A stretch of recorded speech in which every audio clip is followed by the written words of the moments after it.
E agora vamos falar de uma pesquisa feita pela Embrapa Arroz e Feijão que tem dado o que falar. São 2 cultivares de arroz desenvolvidas para o plantio de sequeiro. Além de elevado potencial produtivo e da qualidade do grão, tem muitas outras vantagens. Veja só.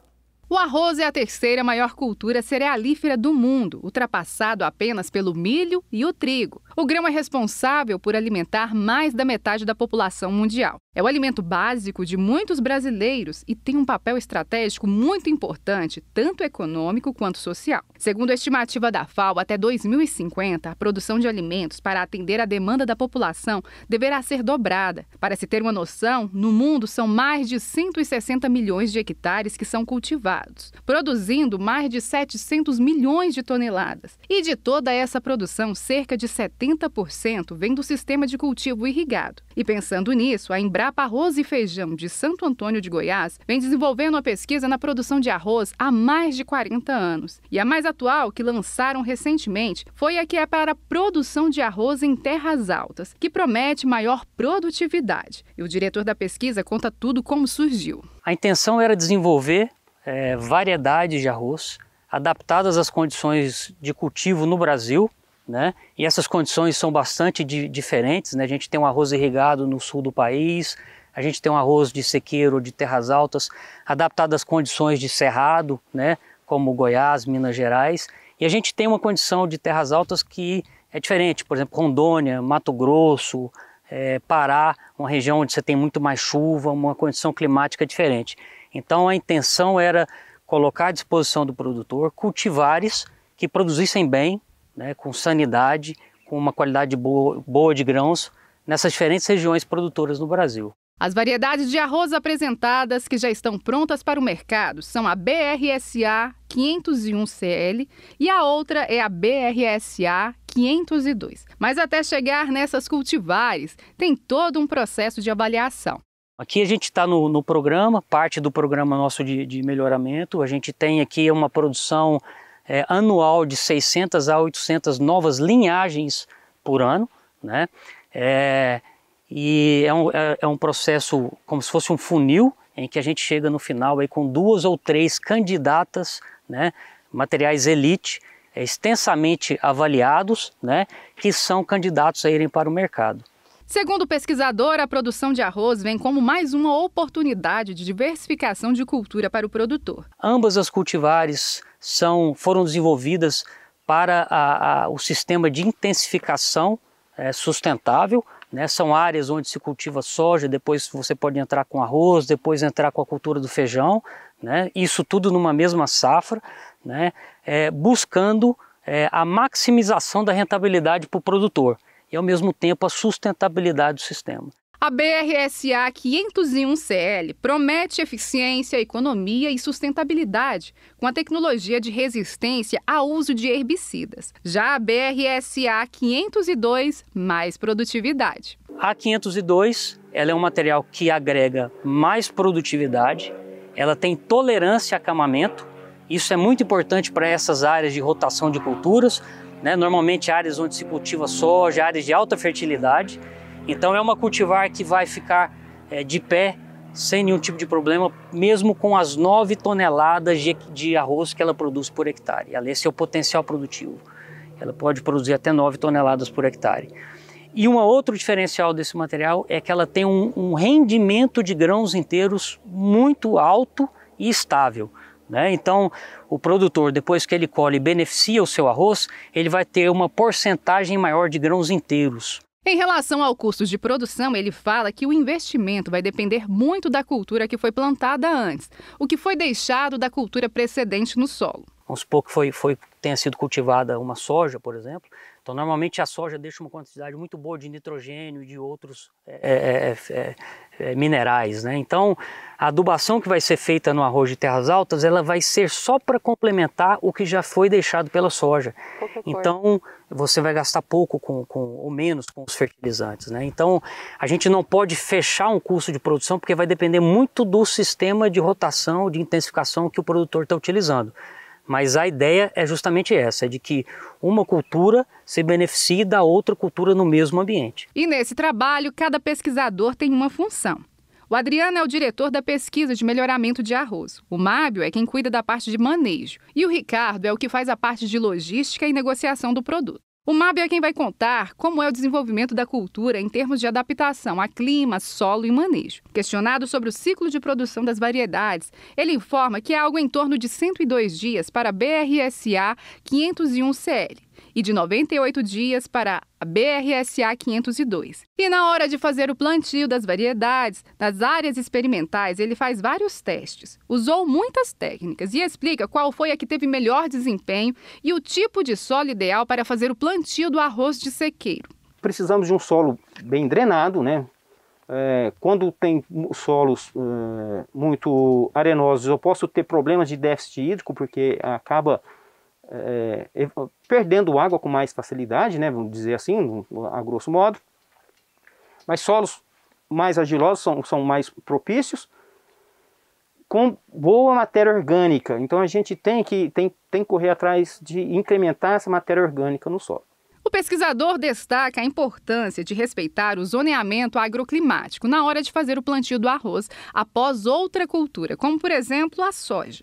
Sempre respeitando o zoneamento agroclimático, né, porque o arroz pode ter alguns problemas de baixas temperaturas no seu florescimento, então a gente tem que respeitar isso. Então nós temos o período, para cada estado nós temos um período de semeadura, não tem que respeitar isso. No plantio, a quantidade de sementes em cada cova, o distanciamento entre linhas e entre plantas podem influenciar no desenvolvimento produtivo da planta. E esse é um detalhe muito importante que o produtor tem que estar atento. Tem todo um estudo, igual eu falei, nós trabalhamos aqui com espaçamentos e densidades de plantio. Quando você diminui o espaçamento entre linhas, você diminui também a quantidade de sementes ali na linha de plantio, né? Se você aumenta o espaçamento, você também aumenta a quantidade de sementes. E o espaçamento ideal entre plantas e entre linhas, de acordo com os ensaios que o pesquisador fez, é o de 20 e 25 centímetros. 20 entre linhas, né,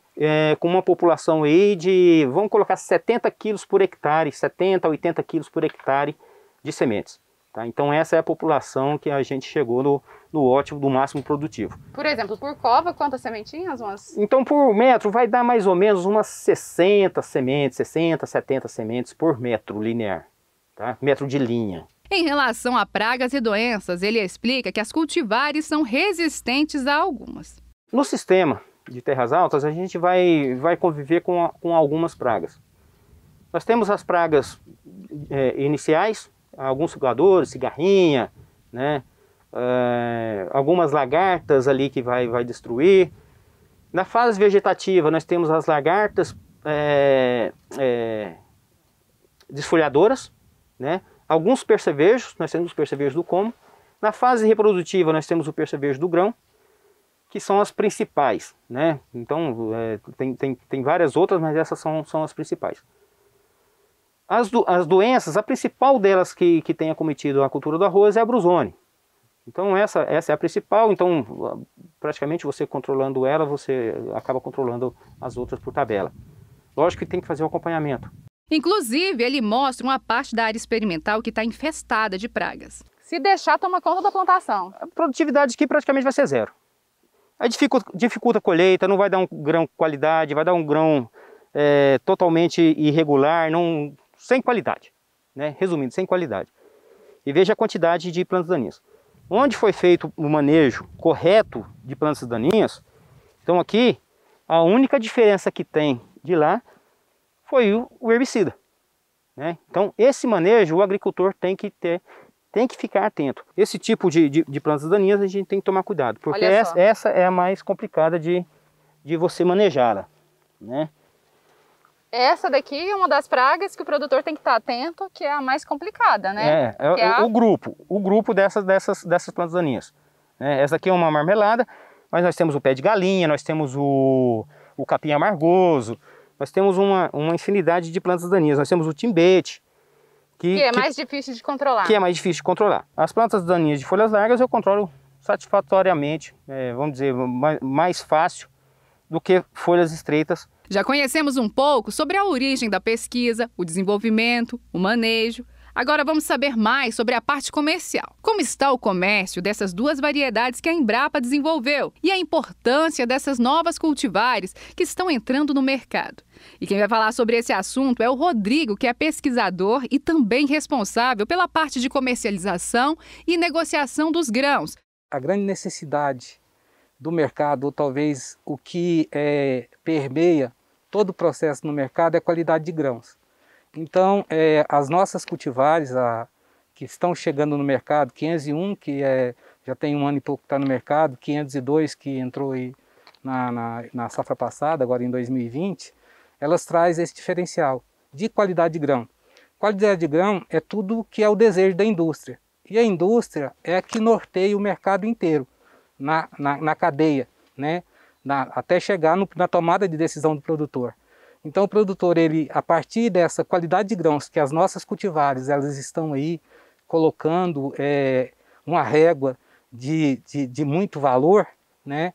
Ela traz aí a indústria para começar a buscar essas cultivares no mercado, e aí o produtor começa sim a enxergar a produção. Em relação à aceitação das duas variedades no mercado, o pesquisador vê de forma muito positiva.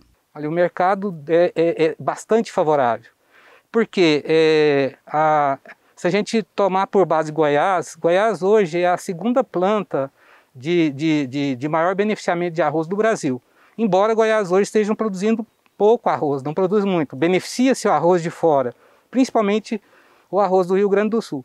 Agora, quando a gente fala, nós temos uma cultivar de arroz que ela funciona nesse sistema intensificado, nós estamos dizendo que ela vai trabalhar junto com soja, né, ser uma oportunidade, e aí nós vamos estar para a indústria, se a gente bota a qualidade que a gente já colocou para elas, que isso talvez seja a régua primeira, dela poder ter potencial de grão inteiro por hectare. A indústria ela faz um arroz de qualidade talvez com um arroz de baixa qualidade, porque ela vai lá e vai gastar muito para limpar esse arroz para pôr inteiro. Agora, com arroz com altíssimo potencial de inteiros por hectare, que é o caso de 501, de 502, a indústria ela enxerga escala. Esse material nosso, a 502, são 67% de grãos inteiros, né? Então, de cada 100 kg de grão, 67 kg vão dar de grãos inteiros de altíssima qualidade, prêmio, que a indústria quer. E com o diferencial dele poder ser produzido na imediação. Então, nós estamos falando assim, ao invés de eu andar 2.000 quilômetros com arroz em casca, eu vou andar 200, 100, 500, né? A indústria quer essa escala. Vimos que são muitas vantagens na produção de arroz em terras altas que foram apontadas pelos pesquisadores. Mas o que será que falta para que os produtores possam apostar mais na cultura? Não tenho dúvida que é a indústria entender que, e ela tá entendendo isso, a gente começou a enxergar esse movimento, que o arroz de terras altas, o arroz de sequeiro, como você falou, é viável, é possível, tem escala, tem qualidade. E a partir disso ela vai buscar financiar o produtor. Sucesso da soja, sucesso do milho, é porque o produtor ele não precisa de correr atrás de recursos para fazer isso. A própria indústria vai lá e financia. Qual que é a dica que o senhor deixa para o produtor que quer investir em arroz de terras altas? Primeira coisa é olhar, ouvir a indústria, ir à indústria. A gente não pode sair plantando qualquer coisa sem saber para quem vai vender. E a partir do momento que ele ir fazer isso, que ele procurar olhar o que a indústria diz que compra, tem certeza que em terras altas, 501 e 502 vai ser o material que vai ser indicado para ser plantado pelas qualidades que o material